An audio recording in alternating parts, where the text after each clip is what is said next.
मध्य प्रदेश का एक छोटा सा गांव चंद्रपुर। इस गांव का नाम सुनकर लोगों के चेहरे पर एक अनजाना सा डर उभर आता था। पिछले एक हफ्ते से यहाँ मूसलाधार बारिश हो रही थी, जिसने गांव के रास्तों को कीचड़ और पानी से भर दिया था। इस गांव की सबसे बड़ी समस्या थी बिजली की। शाम होते ही हर घर में सिर्फ लालटेन और मोमबत्तियों की टिमटिमाती रोशनी दिखाई देती थी। इसके बावजूद इस गांव के लोग बहुत मिलनसार और एक दूसरे के प्रति प्रेम भाव रखते थे। वे हर काम में एक दूसरे की मदद करते थे। उनका जीवन खेतों और उनकी मेहनत पर टिका था। जून का महीना अपने पूरे जोर पर था। बरसात का मौसम चालू हो चुका है। शाम का समय था और कुछ गांव वाले गोपाल की चाय की टपरी पर बैठे हुए थे।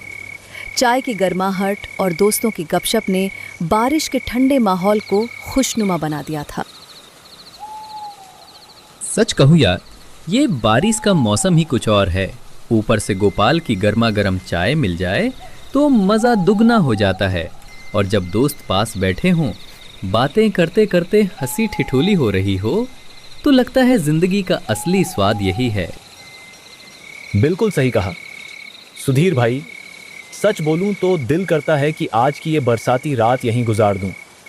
बस हम सब बैठे रहें, बातें करते रहें और गोपाल की गर्म चाय के साथ इस ठंडी हवा का मजा लेते रहें। जिंदगी के ऐसे लम्हे रोज रोज कहाँ मिलते हैं। अरे भाई दिनेश, अगर पूरी रात चाय पीते रहे तो महीने की आधी तनख्वाह तो चाय वाले को दान में ही चली जाएगी। सब लोग जोर से हंसने लगे। उनकी हंसी के बीच आसमान में काले बादल और भी घने हो गए। तेज बिजली कड़कने लगी और बारिश की बूंदें मोटी हो गई। तभी दूर से रतन काका आते हुए दिखे, जो बारिश में पूरी तरह भीग चुके थे।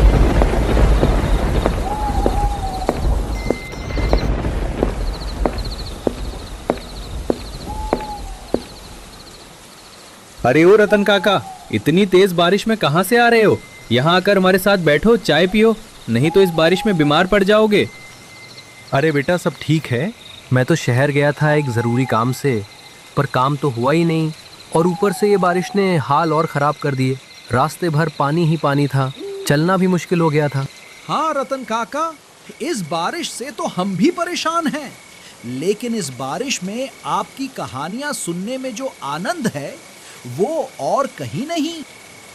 और इसी बहाने हमें अपनी कहानियां भी सुना देना। आपकी कहानियां सुनने में बहुत मजा आता है। ठीक है, तुम लोग कहते हो तो रुक जाता हूँ, पर याद रखना, मैं जो किस्से सुनाता हूँ ना, वो महज कहानी नहीं, मेरे जीते जागते सच का हिस्सा है। ऐसा सच जिसे सुनकर रात को अकेले चलते वक्त तुम्हारी परछाई भी तुम्हें अजनबी लगेगी। काका, मान लिया सब सच है, अब तो आ जाओ। ठीक है, आज मैं तुम्हें एक ऐसी दास्तान सुनाने वाला हूँ जो कुछ समय पहले मेरी अपनी आंखों के सामने घटी थी।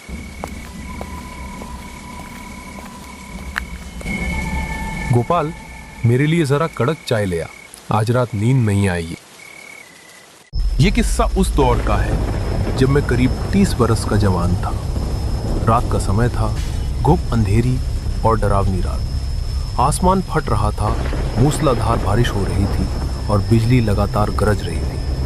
मैं अपने ऑफिस से लौट रहा था और सोचा कि रास्ते में अपने दोस्त अविनाश के घर भी चला जाऊं। सड़कें सुनसान थीं, दूर दूर तक एक इंसान तक नजर नहीं आ रहा था। मैं तेज कदमों से आगे बढ़ रहा था, तभी मेरी नजर दूर खड़े एक अजनबी पर पड़ी। मैं उसके पास गया और पूछा,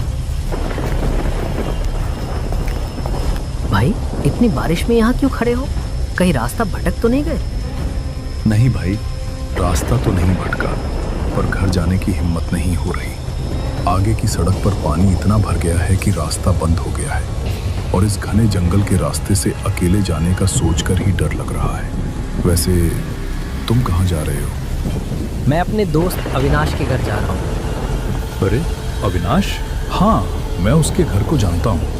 वहाँ तक जाने के 2 रास्ते हैं, एक सीधा और दूसरा जो जंगल से होकर जाता है। सीधा रास्ता तो पानी में डूब चुका है, अब बस जंगल वाला रास्ता बचा है। वो थोड़ा लंबा जरूर है, लेकिन सीधा अविनाश के घर तक ले जाएगा। वैसे मुझे भी उसी तरफ जाना है। अगर हम दोनों साथ चलेंगे तो शायद इतना डर नहीं लगेगा। उसकी बातों में कुछ ऐसा था कि मैंने उसकी बात मान ली। हम दोनों जंगल के रास्ते पर चल पड़े।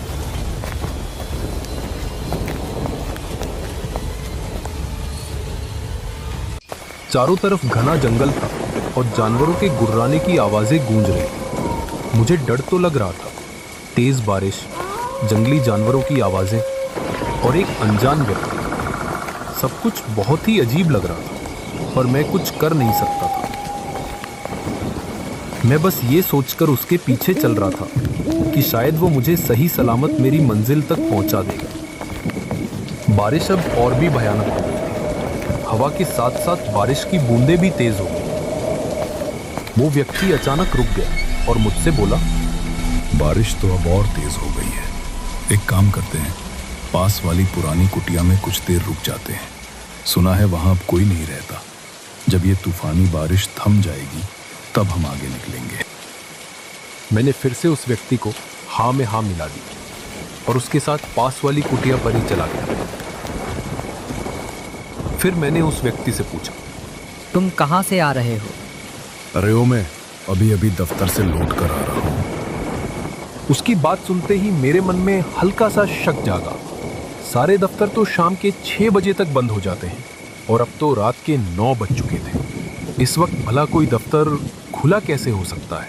खैर, मैंने ज्यादा गौर नहीं किया और हम दोनों यूं ही बातें करने लगे।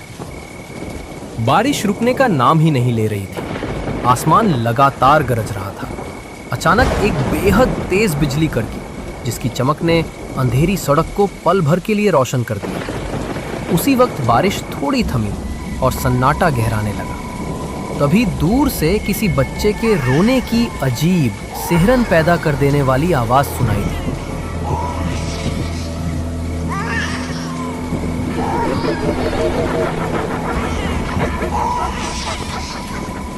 ऐसी आवाज जिसमें मासूमियत से ज्यादा डर छिपा हुआ था। भाई साहब, आपने भी सुनी? ऐसा लग रहा है कोई बच्चा दूर कहीं जोर जोर से रो रहा है। हाँ, आवाज तो मेरे कानों में भी सुनाई थी, लेकिन इतनी तेज बारिश में सुनसान रास्ते पर कौन अपने बच्चे को ऐसे छोड़कर जाएगा? मुझे तो ये सब बहुत अजीब लग रहा है। देखो भाई, ये भी तो हो सकता है कि वो बच्चा वहां अकेला ना हो। शायद उसकी माँ भी वहीं कहीं अंधेरे में खड़ी हो। रास्ता ना मिलने की वजह से घबराकर वो रो रहा हो। इतनी भयानक रात में कोई बच्चा ऐसे रोए, ये बात मुझे खटक रही है। इसीलिए हमें वहां जाकर देखना चाहिए। हम दोनों कुछ देर तक बिल्कुल खामोश खड़े रहे, कान उस आवाज पर टिके हुए।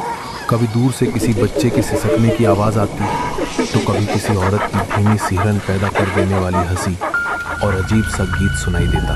ठंडी हवा के हर झोंके के साथ वो आवाज और पास आती महसूस हो रही थी। मेरे रोंगटे खड़े हो चुके थे। डर ऐसा कि सांस तक लेने में हिचक हो रही थी।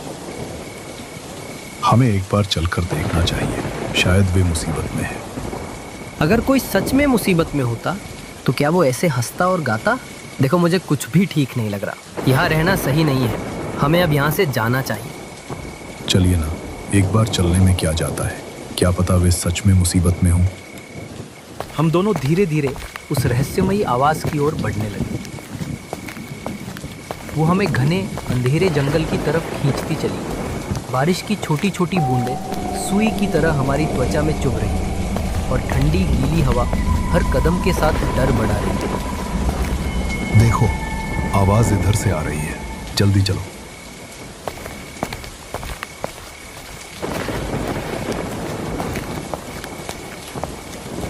हम दोनों उस अजीब आवाज का पीछा करते हुए घने सन्नाटे भरे जंगल में पहुंच गए थे। रात का अंधेरा हर चीज को निगल रहा था। कुछ भी साफ दिखाई नहीं दे रहा था। तभी अचानक आसमान में एक तेज बिजली कड़की और उसकी झिलमिलाती रोशनी में हमने दूर से लगभग एक औरत की परछाई झलकते देखा। ये नजारा देखकर मेरी रूह तक कांप उठी और दिल की धड़कन तेज हो गई। भाई, हमें अभी यहीं से निकलना होगा। यहाँ कुछ भी सही नहीं लग रहा। और तुमने वो परछाई देखी क्या? मुझे तो अब भी उसकी झलक याद आते ही रोंगटे खड़े हो जाते हैं। कौन सी परछाई? मुझे तो कुछ नहीं दिखा। हमें जल्दी आगे बढ़ना चाहिए। सुनो, वो बच्चा फिर से जोर जोर से रो रहा है। उसकी आवाज अब और पास लग रही है। शायद वो सच में बड़ी मुसीबत में है। चलो, देर मत करो। अब मुझे उस अजनबी पर भरोसा करना मुश्किल लगने लगा था। वो जैसे मुझे जबरदस्ती आगे बढ़ने पर मजबूर कर रहा था। तभी अचानक पीछे एक जोरदार धमाका हुआ। एक विशाल पीपल का पेड़ तेजी से हमारे आगे गिर पड़ा। मेरी रूह कांप उठी और दिल की धड़कन तेज हो गई। लेकिन वही व्यक्ति बिल्कुल शांत और बिना किसी डर के पेड़ के ऊपर से छलांग लगाकर आगे बढ़ गया, मानो उसे ये सब सामान्य ही लग रहा हो। अरे आओ ना भाई, वहीं खड़े खड़े क्या देख रहे हो? जल्दी से इस पेड़ को पार करके यहाँ आ जाओ। यहाँ कुछ नहीं है। हाँ चलो जल्दी आओ, वरना इतनी बारिश की रात और खामोश है। कोई नहीं जाने वाला कि तुम कहाँ हो। मैं अपने कदम धीरे धीरे आगे बढ़ा रहा था, हर आवाज पर अपनी सांसें रोककर। तभी अचानक कुछ याद आया और जैसे ही याद आई मैंने अपने कदम वहीं रोके। मेरा शक अब यकीन में बदल चुका था। मैं भागना चाहता था पर मेरे पैर जमी हो गए जैसे, क्योंकि वो व्यक्ति सीधे मेरे सामने खड़ा था और उसकी आंखें मुझे घूर रही थी। कुछ ही देर बाद आसमान में फिर से तेज बिजली कड़की और उसी झिलमिलाती रोशनी में वो व्यक्ति अपने असली रूप में प्रकट हो गया। उसकी शक्ल भयानक थी, आंखें लाल, दांत नुकीले और उसके चेहरे पर एक ऐसा डरावना रूप कि मेरी रूह कांप उठी। वही आवाज जो इतनी देर से गूंज रही थी अब जोर जोर से हंसने लगी और फिर उसने एक एक करके हर प्रकार की डरावनी आवाजें निकालना शुरू कर दी। मैंने मौका देखा और तुरंत वहां से भाग खड़ा हुआ। इतनी तेजी से भागा कि कुछ भी दिखाई नहीं दे रहा था। मैं तब तक भागता रहा जब तक वो भयानक जंगल पार ना हो गया। आसमान में बिजली कड़कती रही, बारिश मूसलाधार बरसती रही। थोड़ी दूर जाने पर मुझे मेरा दोस्त अविनाश आवाज लगाते हुए दिखा और मुझे लगा कि शायद अब मैं सुरक्षित हूं।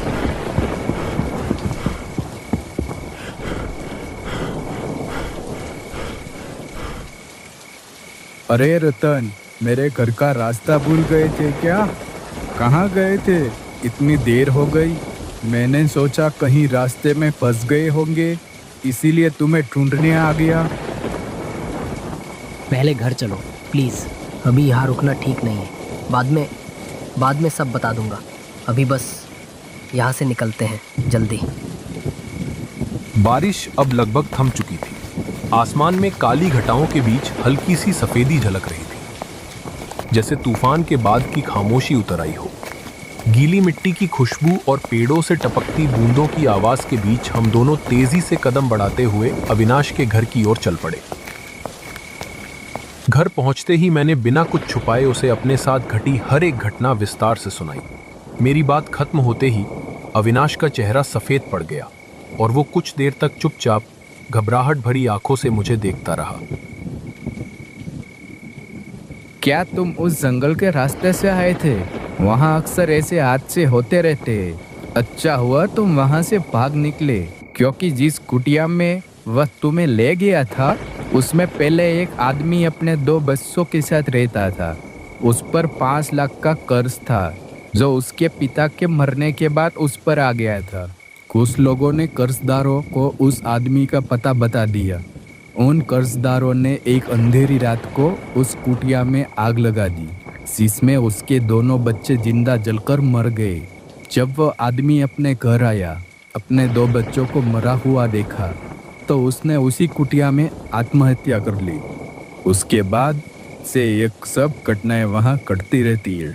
कोई भी गांव वाला उस जंगल के रास्ते से आने जाने की हिम्मत भी नहीं करता। उस रात का खौफ इतना गहरा था कि मैं पूरी रात नींद की एक झलक तक नहीं देख पाया।